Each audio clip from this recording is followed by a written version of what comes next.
একদম সকালবেলায় আমার স্নান হয়ে গেলে সত্যি আমি অনেকটা স্বস্তি পাই। উপরন্তু আমার ঘরের কাজগুলো হয়ে গেলে আমি তো অনেকটা খুশি থাকি। তো সকালবেলায় স্নানটা করে নিয়েছি। তো মেয়ের আবার মর্নিং স্কুল আছে। ওর আবার টিফিন তৈরি করতে হবে, মেয়েকে ঘুম থেকে জাগাতে হবে। অনেক কাজ বাকি আছে। তোমাদের সঙ্গে সবটাই শেয়ার করব। তো চলো তোমরা ব্লগটি দেখতে থাকো। আশা করছি তোমাদের খুব ভালো লাগবে। তো এদিকে সকাল, সকাল স্নানটা সেরে আমি এখন আয়নার সামনে দাঁড়ালাম। তো এখন নিজের একটু কেয়ার করব। তো তারপর যাব রান্নাঘরে। রান্নাঘরে গিয়েই মেয়ের জন্য খাবার তৈরি করব।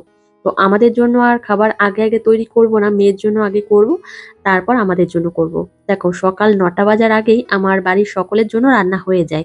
তো আমার মেয়ের স্কুল যেহেতু ৮টা থেকেই শুরু, সেহেতু ওর খাবারটা ৬:৩০টার মধ্যেই আমি একদম রেডি করে নিই।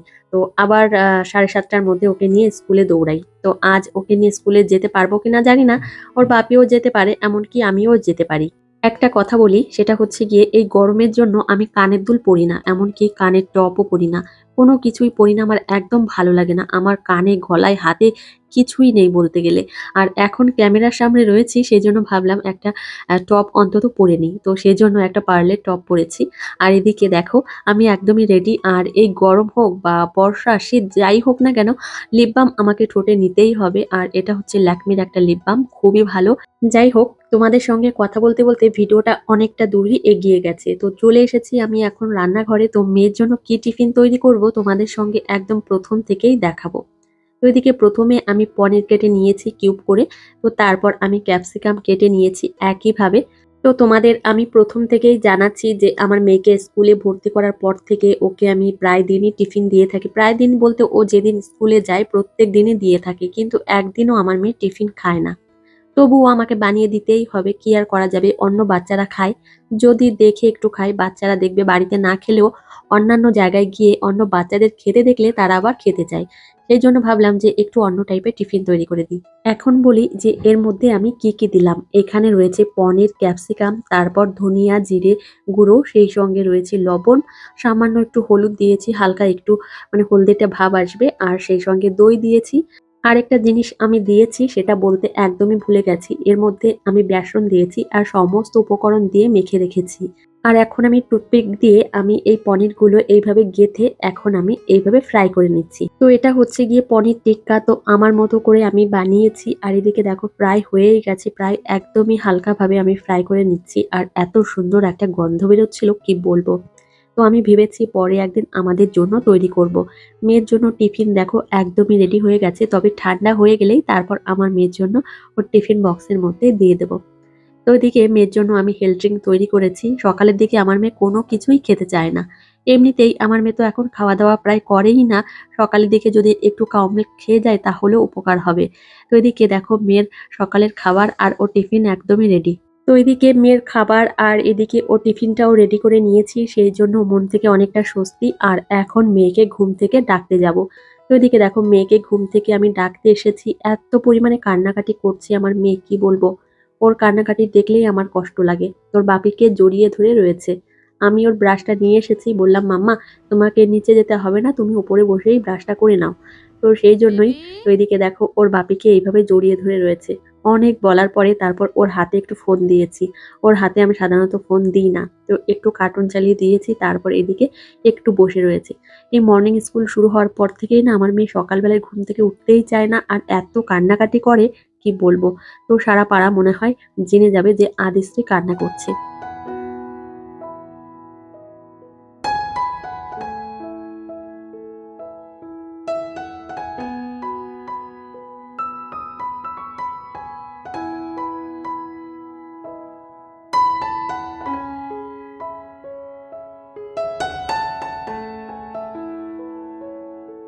অনেক কষ্ট করে মেয়েকে আমি ড্রেস পরিয়ে দিয়েছি। তারপর এদিকে ওকে নিয়ে এসেছি রান্নাঘরে। তো এখন মেয়েকে হেলথ ড্রিঙ্ক খাইয়ে দেব। আদিশ্রী ওর হাতে ফোনটা নিয়েই এসেছে। আর এখন ওকে আমি হেলথ ড্রিঙ্ক খাইয়ে দেব। তো সকালের দিকে কি যে অবস্থা হয় কি বলবো। আর আমি তো পুরো দৌড়াতেই থাকি একদম সকাল থেকেই।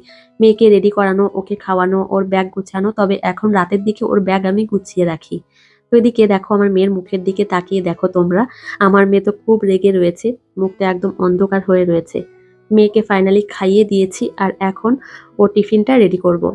টিফিনটা রেডি করে তারপর ওকে নিয়ে যাব স্কুলে। তোর বাপিকে আমি বলেছিলাম যে তুমি অন্তত ওকে দিয়ে আসো, আমার তো সকালবেলায় রান্না বান্না আছে, বললো আমার হাতে একটু কাজ আছে, ওকে তুমি দিয়ে এসো। তো সেই জন্য আমি এদিকে ওকে আবার দিয়ে আসবো। তো মেয়ের জন্য তো আমি পনির টিক্কা তৈরি করেছি।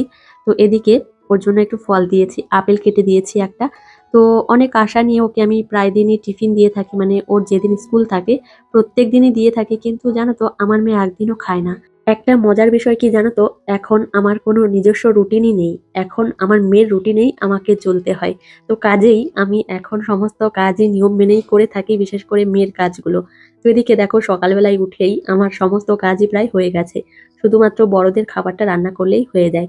তো এদিকে মেয়েকে নিয়ে এখন স্কুলের দিকে যাচ্ছি। আদিশ্রী তো এখন আগে আগেই হাঁটে, বিশেষ করে আমাদের বাড়ির সামনে যে রাস্তাটা এই রাস্তায়। আমার মেয়ের কি অবস্থা জানো তো, ও সকালবেলা ঘুম থেকে একদমই উঠতে চায় না, আর খাওয়া নিয়ে আমাকে অনেক অশান্তি করতে হয়। কিন্তু স্কুলে যাওয়ার সময় আসার সময় কোনো রকম কোনো অশান্তি করে না। একদমই খুব ভালোভাবে লক্ষ্মী মেয়ের মতো স্কুলে যায়। একা একা হেঁটে হেঁটে যায়, কখনো বলে না মা কোলে উঠবো। তো এদিকে মেয়েকে আবার স্কুল থেকে নিয়ে এসেছি, তোমাদের সঙ্গে শেয়ার করিনি, ভাবলাম যখন ওকে রেডি করাচ্ছি তাহলে তোমাদের সঙ্গে একটু ভিডিও ক্লিপ নিয়ে নিই। তো এদিকে মামাম সোনাকে স্কুল থেকে নিয়ে এসেছি, আর ওর স্কুল ছুটি দেয় আর সকাল 10:30টার সময়। তো এখন ওকে আমি এই যে দেখো স্নান করিয়ে দিলাম। আমি এই ভিডিওটা 3-4 দিন আগেই এডিট করে রেখেছি, কিন্তু আমাদের এদিকে ঝড় বৃষ্টির কারণে 3-4 দিন কারেন্ট ছিল না, সেই জন্য না আমি এই ভিডিওগুলো আপলোড দিতে পারিনি। তো এই হচ্ছে সমস্যা আমাদের এদিকে, না প্রচন্ড ঝড় বৃষ্টি, সেই সঙ্গে বজ্র পড়েছিল। আর এদিকে কারেন্ট একদমই নেই, আমাদের অনেক কিছু প্রায় নষ্ট হয়ে গেছে এই বজ্র পড়ার জন্য। এতটা ভয় ছিলাম ওই দিনটা, কি বলবো। আমাদের আশেপাশেরও অনেক ক্ষতি হয়েছে, অনেক ক্ষতি হয়েছে আশেপাশে বাড়ির। তো যাই হোক ওই কথা বাদ দিই। আর এদিকে মামাম সোনাকে রেডি করানো হয়ে গেছে, আর তোমাদেরকে দেখাবো যে আমার মেয়ে টিফিন খেয়েছে কিনা। দেখো আমার মেয়েকে আমি যেমন ভাবে টিফিন দিয়েছি ঠিক সেইভাবেই ও বাড়িতে নিয়ে এসেছে। এক টুকরো খাবারও এদিক ওদিক হয়নি, যেভাবে দিয়েছিলাম সেইভাবেই নিয়ে এসেছে। তো এই হচ্ছে ব্যাপার, ওকে আমি টিফিন দিই, জানো তো প্রত্যেক দিনই টিফিন দিই, কিন্তু খায় না। আর এইভাবে একটা দুটো দিন না, একটা দুটো দিন হলে তো আমি মেনেই নিতাম, কিন্তু যতদিন ওকে আমি স্কুলে ভর্তি করিয়েছি এইভাবেই চলছে। জানি না আমার মেয়ে কবে খাবে আর আমি কবে এইভাবে টিফিন বানিয়ে একটু শান্তি পাবো। তো যাই হোক এদিকে তোমাদের দাদাভাই সোনপাপড়ি নিয়ে এসেছে, বলল মামাকে কোনো একদিন টিফিনে দিও। আজকে সকালবেলায় আমার শ্বশুর মশাই বাজার থেকে দেশি মুরগির মাংস নিয়ে এসেছে, তো আমার শাশুড়ি মা রান্না করবে আজকে দুপুরবেলায়। তো মেয়ের জন্য আমি আলাদাভাবে রান্না করব। তো এদিকে রান্নাঘরে চলে এসেছি, আর এদিকে 2 পিস আলু এখন আমি ভেজে নিচ্ছি প্রথমেই। দেশি মুরগির মাংস রান্না করতে কিন্তু অনেকটা সময় লাগে। একসঙ্গে রান্না করলে কিন্তু তাড়াতাড়ি করে মানে সেদ্ধ হয়ে যায়, কিন্তু 2-3 পিস যদি আলাদা করে রান্না করা হয় তাহলে অনেকটা সময় লাগে, মানে অনেকটাই সময় লাগে। একসঙ্গে রান্না করলে তাড়াতাড়ি সেদ্ধ হয়ে যায়। তো মেয়ের জন্য ভেবেছি আজ একটু মাংস রান্না করব। আর গরমের কথা কি বা বলবো, এতটা পরিমাণে গরম, সত্যি অস্বস্তিকর গরম। তো এই উনানের সামনে দাঁড়িয়ে থাকতেই সত্যি অনেকটা কষ্ট হচ্ছে। এই বাইরের গরম উপরন্তু এই গ্যাস ওভেনের সামনে দাঁড়িয়ে রান্না করা প্রচন্ড কষ্ট। তো যাই হোক এইভাবে আমি ঢেকে ঢেকে মাংস রান্না করছি, অনেকটা ঢেকে ঢেকে রান্না করেছি জন্য দেখলাম যে সেদ্ধ হয়ে গেছে খুব ভালোভাবেই। তো এদিকে মেয়ের জন্য মাংস রান্না হয়ে গেছে, আর আমার মেয়ের জন্য আমি যখন মাংস রান্না করি একদম হালকা পাতলা করে আমি মাংস রান্না করি। আর এদিকে দেখো আমার শাশুড়ি মার মাংস রান্না হয়ে গেছে, মানে আমার মেয়ের জন্য যতটা টাইম লেগেছে মাংস রান্না করতে আমার শাশুড়ি মারও ততটা টাইমই লেগেছে। তো এদিকে দেখো কি কি রান্না করেছে ভাবলাম তোমাদের সঙ্গে একটু শেয়ার করি। এদিকে দেশি মুরগির মাংসের ঝোল, সেই সঙ্গে কচু ভাজা, এটা হচ্ছে জলের কচু, আমরা পানি কচু বলে থাকি। সেই সঙ্গে পাট শাক, এটা হচ্ছে তিতে পাট শাক, আমাদের জমিতে হয়েছে। তো যাই হোক খাবারগুলো তোমাদের দেখালাম, প্রত্যেকটাই আমার খুবই পছন্দের খাবার। এদিকে মেয়ের জন্য আমি দুপুরের খাবার রেডি করে নিয়েছি, এখানে সাদা ভাত, মাংস আর 2 পিস শশা নিয়েছি। আদিশ্রী জানো তো এর অর্ধেকটা ভাতও খায় না, আমি থালায় সাজিয়ে নিয়ে এসেছি তবে অর্ধেকটা ভাতও খায়নি। সেই ছোট্ট আদিশ্রীকে এই কটা ভাত দিলে তখন খেয়ে নিত, আর এখন দিন দিন বড় হচ্ছে আর ওর খাওয়ার পরিমাণটা কমে যাচ্ছে। তো যাই হোক অনেক কষ্ট নিয়ে, মানে মনের মধ্যে অনেকটা কষ্ট নিয়ে এখন আমি চলে এসেছি ওপরের ঘরে।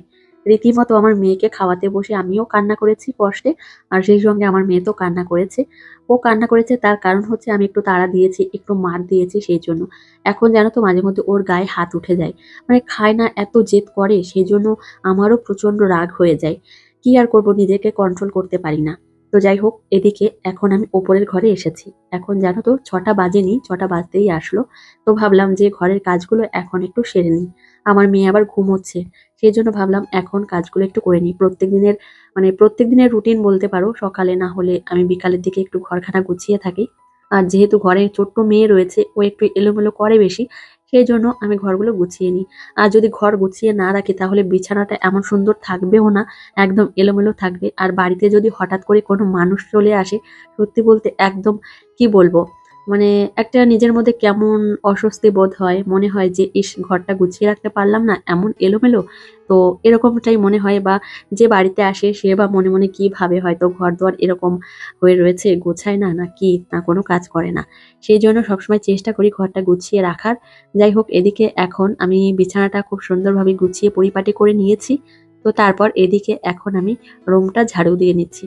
তোমাদের একটা সত্যি এবং বাস্তব কথা বলি, সেটা হচ্ছে এখন আমি প্রত্যেকদিন ভোর 4:30 থেকে 5 টার মধ্যেই ঘুম থেকে উঠে পড়ি। তো তারপর আমি হাঁটতে যাই, 30 মিনিট মতো হাঁটি, তারপর বাড়িতে আসি ফ্রেশ হয়ে। তো তারপর আমি আবার রান্নাবান্না করি, আবার স্নানটাও সেরে নিই। কখনো আবার পুজোও হয়ে যায়। এই হচ্ছে ব্যাপার। তো এদিকে এখন দেখো ঘরটা ঝাড়ু দেওয়া হয়ে গেল। তো এর মধ্যে আছি জন্য আমি ভালো আছি। আর একটা কথা কি জানো তো, কাজে কর্মের মধ্যে থাকলে তাহলে মাইন্ডও একদম ফ্রেশ থাকে। মনের মধ্যে অত কুট ক্যাচালি আসে না।